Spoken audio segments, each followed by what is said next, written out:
আসসালামু আলাইকুম ভিউয়ার্স, আশা করছি সবাই ভালো আছেন। ওয়েলকাম জানাচ্ছি আমার হেলথ টিপ চ্যানেলে।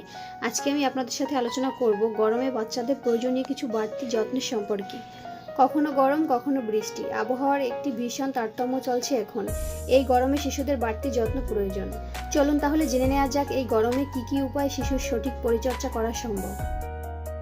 শিশুর খাদ্য। গরমে শিশুদের খাদ্য তালিকায় হালকা, পুষ্টিকর ও সহজপাচ্য খাবার রাখতে হবে। সেটা হতে হবে অবশ্যই নরম খাবার। তবে খেয়াল রাখতে হবে গরমে শিশুদের খাবার যাতে বাইরের না হয়। ঘরেই সহজপাচ্য খাবার বানিয়ে শিশুকে খাওয়ান। গরমের দিনে মাছ মাংস একটু কম করেই খাওয়ানো উচিত। গরমে শিশুকে যথেষ্ট পরিমাণে ঠান্ডা পানি পান করান, তবে ফ্রিজের পানি নয়, কেননা এই সময় শিশুরা খুবই ঘেমে যায়। এতে শরীর থেকে প্রচুর পরিমাণে পানি ঝরে যায়। তবে খেয়াল রাখবেন পানি যেন ফ্রিজের না হয়। এছাড়া গরমকালে বিভিন্ন রসালো ফল পাওয়া যায়। শিশুদের অবশ্যই গরমে এসব ফল খাওয়াবেন। ফলের জুসও খাওয়াতে পারেন।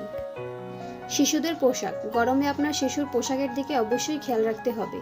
গরমের দিনগুলোতে শিশুকে সুতির নরম ও পাতলা পোশাক পরান। হাতা কাটা পোশাক পরানো প্রয়োজন।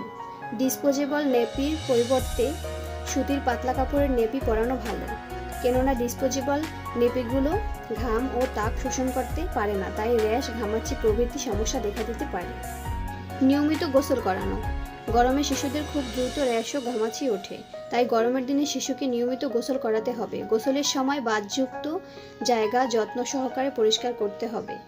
গোসলের পানিতে ডেটলও দিতে পারেন। শিশুর চুলের যত্ন। এই গরমে আদরের ছোট্ট সোনামণির চুলের দিকেও খেয়াল রাখতে হবে। গরমে শিশুর বেশিরভাগ চুলের গোড়া ঘেমে যায়। এতে মাথায় খুশকি ও ঘামাচি বের হয়, তাই গরমের শুরুতেই শিশুর চুল ছোট রাখতে হবে। ন্যাড়া করে দিলে আরও ভালো। শিশুর আবাসস্থল। গরমে শিশুকে ঠান্ডা রাখার জন্য ঘরে যেন প্রচুর আলো বাতাস ঢুকতে পারে সেই ব্যবস্থা করতে হবে। দম বন্ধ করা ঘরে রাখলে শিশু অসুস্থ হয়ে যাবে, তাই বলে ঠান্ডার জন্য এসি ব্যবহার করা যাবে না।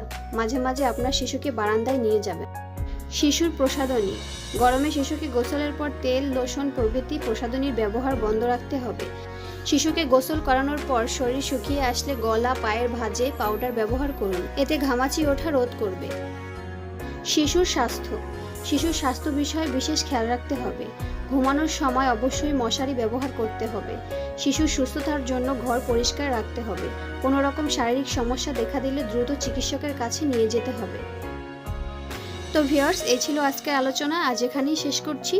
আশা করছি ভিডিওটি আপনাদের কাছে ভালোই লাগবে। তো ভিডিওটি যদি ভালো লেগে থাকে তাহলে অবশ্যই ভিডিওটিতে একটি লাইক করবেন এবং আমার চ্যানেলটি সাবস্ক্রাইব করে পাশে থাকা বেল আইকনে ক্লিক করে রাখবেন, এরকম নিউ বেবি হেলথ টিপসের আপডেট পাওয়ার জন্য।